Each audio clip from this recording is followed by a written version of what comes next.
Thank you so much. We appreciate it.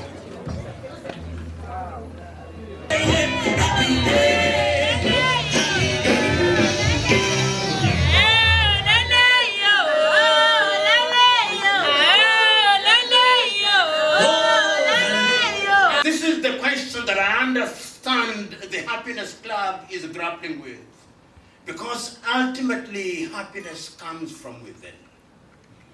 Happiness comes from the inner appreciation that all is vanity and we must do things in a measured fashion.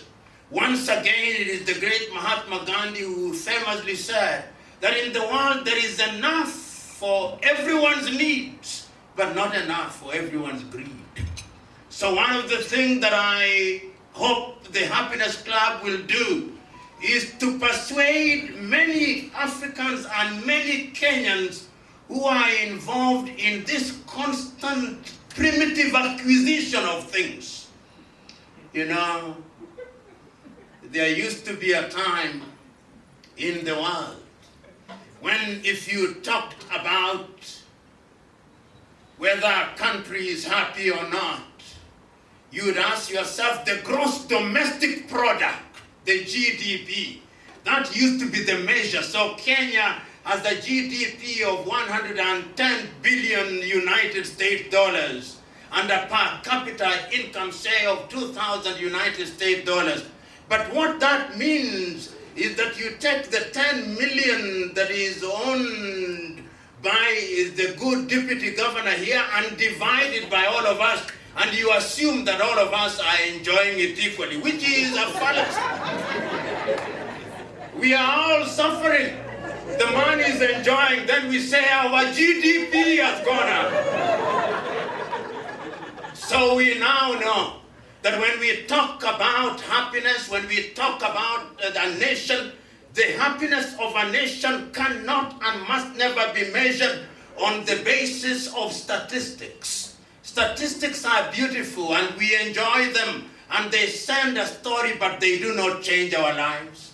Statistics do not pay hospital bills. Statistics do not buy food. Statistics do not change our very being. People want their lives to be affected in a positive way. That is why in 1972, he's called the fourth dragon king of a place called Bhutan, came up with another measure, which is the gross national happiness index. So that if you want to know how well Kenyans are doing, we look at the gross national happiness index. We come into a room such as this, and we ask ourselves, are you happy? Not by simply dancing. No, that may be mere excitement. We go into the streets and ask people, are you happy, and what makes you happy? Is your security good? Can you walk in the streets of Nairobi at any time of the night and any time of the day? And if they answer that question in the negative, then they are not as happy as they should. If you have appetite for good food, can you get it? If you can't get it, then you are not close to happiness. I'm talking about the lower rung of the ladder.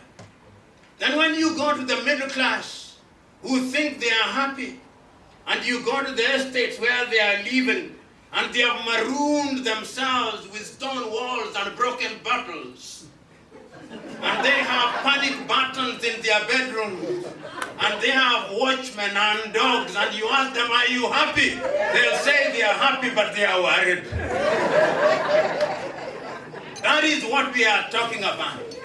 So whenever we talk about happiness, we must ask ourselves whether the totality of our lives are in such a state that we can say that holding all factors constant on a scale of 1 to 10, our lives can't be lived without unnecessary threats. And that is why when you look at the countries that are considered to be the happiest in the world, you go to the Scandinavian countries, you go to Sweden, they say they are happy. They are happy because if you are a father or a mother and you are taken upstairs by God himself and you leave your children, you are certain that your children will go to school. But if you come to Kenya, we are in the business of primitive accumulation, because if you die without primitively accumulate, your children may drop out of school. So, Happiness Club, we hold certain truths to be self-evident. And one of them is the pursuit of happiness. You have gathered us here. You have fed us. Are we happy that we have been fed? Or we are merely excited? We have gathered us here and you told us why it is useful to be happy. But let us ask ourselves what will change our lives and how our lives will be affected in different ways. If you are a doctor and you want to have fulfillment as a doctor, your happiness is determined by the environment in which you practice your profession. If you are a lawyer and you want to practice your profession, your environment determines how happy you are. If you are a comedian, of course comedians find happiness where there is grief. But for some reason they are able to mine some kind of happiness, whether they are happy or just excited, I've never understood. Of course, you are happy. But the most important thing, therefore, this evening is that we are gathered here with the rest of the world to remind ourselves that as human beings we are here but for a short time. That as human beings we are spiritual beings. That you can have all the things that you want or you think you want. That you can have all the things that you think you need. That you can live in an environment that you think is the best environment. That you can do all the things that vanity tells us to do. But yet there is a sense in which we remain empty if we forget that we are social beings. Because happiness is not just about you alone. If I were to go to a place and find you in a room on a daily basis dancing alone in the name of happiness, I would call the psychiatrist and say that there is a condition that we see there. So this idea that you can be happy having marooned and excluded yourself from the world is a misnomer. We are happy within a society. So happiness is contagious and infectious at once.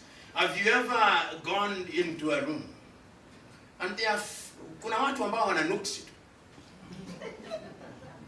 Those of you who have shops, when you run a shop, there are people who, if they buy anything from you first in the morning, that day nobody buys from you. Do you know such people? So if they do that 3 times, the 4th time, if they come something from you, that day everybody buys from you. They have what in Greece was called the Midas touch. Whatever they touch turns into gold. Wherever they are light. It is Mother Teresa of Calcutta who once famously said that when you go into a room where there is all darkness, don't complain about the darkness. Light a candle and let your neighbor light a candle, and lo and behold, the darkness will be conquered and all of you will say hallelujah. So today, I am asking all of us who are present here, whether you are a doctor, whether you are a lawyer, whether you are a musician, whether you are a politician, whether you are an engineer, whatever you do, the question that you must ask yourself, is the world the richer because you are part of the world, or the world is the poorer because you are part of it? Wherever you go, make change. There is the old saying, is a poem written by a Lebanese, Jibril. The poem is called Fear. And Jibril says in that poem that when the river flows from its source, as it flows down, the river fears. As it flows down the mountains, it fears that it will be swallowed because it will lose its identity, he says. But the river cannot go back.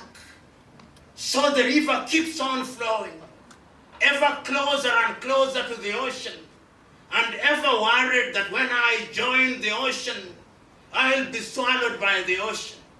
And Jibril says the river must remain courageous, because by joining the ocean, it is not losing itself, but it becomes of the ocean. And when it becomes of the ocean, it becomes part of a larger thing. You are the rivers present here this evening. In your own individual lives, miserable or not, you are now joining an ocean. And that ocean is the happiness club. You do not know what it does or what it will do. You do not know what happiness means. You possibly want it to be defined for you. We will not define happiness. We have never defined food for you, but you eat it. We are not in the business of defining what happiness is. We will not define joy for you. You will know it. When you are happy, you know it. When you are joyful, you know it. And when you are in an environment where there is joy, you know it. When you are in an environment where there is sorrow, you know it. So today, we have come here in the name of happiness to liberate you from the chains of sorrow. This is what the Happiness Club is doing. The Happiness Club is telling you to come out of your cocoon. Because when you come out of your cocoon and you fly, you will discover that there is a greater world out there, and you will serve this world and you live a full life. And I must conclude with this famous story which I've told again and again about happiness. It is a story told by the great Ghanaian James Emmons Kwejiragri, whom you must know if you do not know him. James Emmons Kwejiragri, called Agri of Africa. Many Kenyans do not know him, but if you go to the eastern part of Nairobi, there is a school called Dr. Agri. It was named for James Emmons Kwejiragri. James Emmons Kwejiragri was a storyteller. He was a teacher. And one day he told this story. And the story was that there was a poultry farmer. And this poultry farmer, like all poultry farmers, was keeping chicken. And one day, the chicken wandered into the wilderness, and when they came back, amongst them, there was the chick of an eagle. And it grew and grew, but it looked different from the chicken. And one day, a naturalist came and said, "Behold, amongst your chicks, there is an eagle." And the farmer said, "I know. It was once an eagle, but we have fed it on chicken feed for so long that it lost its eaglehood and it has acquired chickenhood." And the naturalist said, "No. Once you are an eagle, no matter how long you are fed on chicken feed, you will never lose your eaglehood." And the farmer said, "You try it out." And he took the eagle, which was still in its early development stages, and urged it to fly on. And it refused to fly, and he said, "I told you, it was once an eagle. We have fed it on chicken feed. It is no longer an eagle. It has acquired chickenhood." A few weeks later, the naturalist came and said, "Give me the eagle." He put it on the palm of his hand, and pointed its head toward the sunrise and urged it to fly. And it flew away, and he looked at the farmer and he said, "Once you are an eagle, no matter how long you are fed on chicken feed, you never lose your eaglehood. You are eagle that have been fed on chicken feed for too long. Today, we are asking you to reacquire your eaglehood that you may fly and fly again under the auspices of the Happiness Club. So today, it is my joy to launch this club. Waswahili wanasema ukialikwa katika hafla ya jioni kama hii, unasema kwa viwango bora. Husemi kama chiriku aliyekunywa maji ya chooni. Kwa hivyo mimi sitakuwa chiriku huyo. Allow me therefore with great joy to declare that the Happiness Club is formally launched. Kama kuna mbwembwe na ving'ora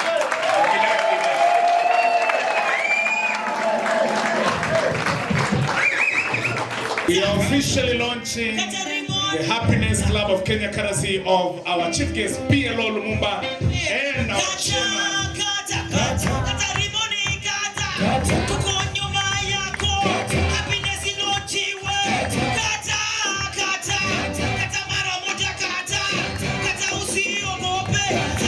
A round of applause, ladies and gentlemen, for the launch of the Happiness Club. Makofi tafadhali.